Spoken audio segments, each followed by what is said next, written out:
السلام عليكم، كل سنة وانتم طيبين. هنعمل البيتي فور النهاردة مع بعض. احنا عملنا الكحك وعملنا البسكوت، كانوا حلوين جدا جدا. النهاردة بقى هنعمل البيتي فور ناعم كده ومظبوط، القوام بتاعه خفيف وهش وفي نفس الوقت بيدوب كده زي ما انتم شايفين. وعشان بقى الوصفة تنجح معانا من اول مرة لازم نتبع الخطوات والطريقة والمقادير صح جدا. ان شاء الله تنجح معاكم وتبقى احلى وصفة عملتوها. يلا نبدأ بقى. معانا 500 جرام من الزبدة او 2 كوب، ومعانا 625 جرام من الدقيق الفاخر اللي هو متعدد الاستخدامات او مخصص للكحك والبسكوت، اللي هو مقدار 4 كوب ونص من الدقيق. ومعايا 150 جرام من السكر او كوباية واحدة من السكر يكون بودرة وناعم. ومعايا بقى 2 بيضة او 2 صفار بيض مع بيضة كاملة او 4 صفار بيض. الاربعة صفار بيض ده بيديكي قوام ناعم جدا. ومعايا رشة ملح بقى كده هحطها على الدقيق، وطبعا معايا فانيليا عشان تدينا طعم مظبوط عشان البيض اللي احنا مستخدمينه.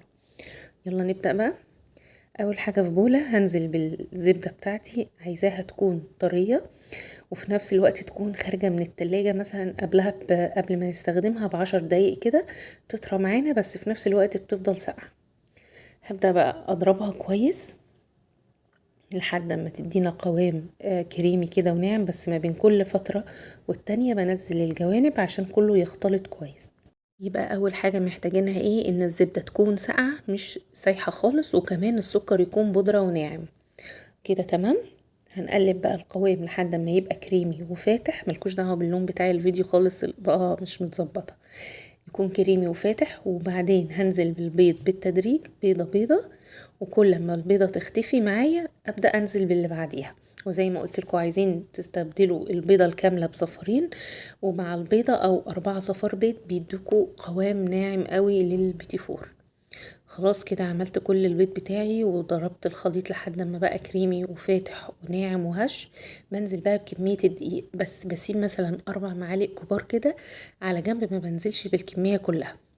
وبقلب مش بعجن، زي ما انتوا شايفين كده اكني بقلب الكيك الاسفنجي، بنجيب من تحت لفوق كده. انا مش عايزه اعجن خالص، يا دوبك بطراطيف صوابعي وبشرب الدقيق لكميه الزبده. لو لقينا العجينه محتاجه تاني دقيق بنزل بمعلقه معلقه من الاربعه اللي انا عيناهم على جنب لحد ما العجينه تظبط معانا. انا عايزاها بتكون ملزقه وطريه خالص، ما بتكونش تقيله ابدا عشان احنا هنستعمل الكيس.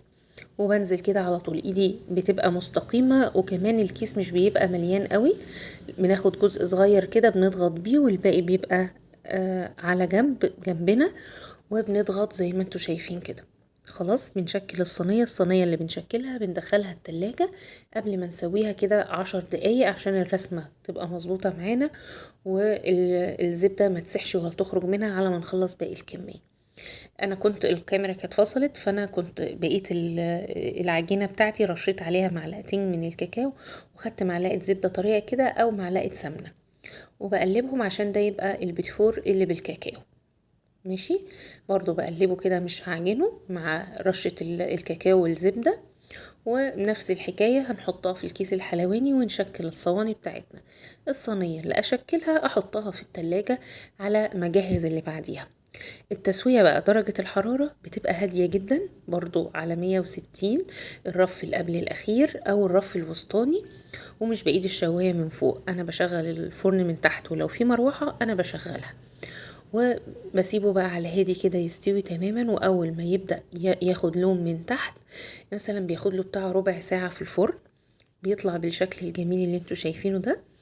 من فوق عايزين تدوله لون خفيف خالص. لو ما خدش لون من فوق ممكن تدوله الشواية حاجة بسيطة كده، دقيقة او دقيقتين بس، تبقوا جنب الفرن ما تسيبوهوش وتمشوا.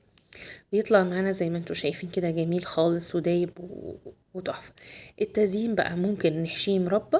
على فكرة انا بحب اللي بالمربى اكتر بكتير من اللي بالشوكولاتة كمان، يعني الحشوة ما بتبقى مربى بيديكي طعم تاني للبيتي فور.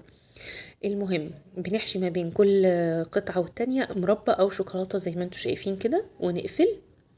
وبعدين ننزل بيها في الشوكولاتة بتاعتنا، شوكولاتة بيضة، شوكولاتة بني، الموجودة في البيت هنستعمله. وشوية مكسرات، شوية جوز هند، اي اشكال تحبوها طبعا هيطلع معانا بالشكل الجميل ده. التزيين بقى ده حاجة بتاعتكم. لو الفيديو بقى عجبكم ما تنسوش تعملوا له لايك وشير وتكتبوا لي كومنتات كتير تحت كده تشجعوني، واتمنى يا رب الفيديو يكون عجبكم، واشوفكم على خير يا رب، وكل سنة وانتم طيبين.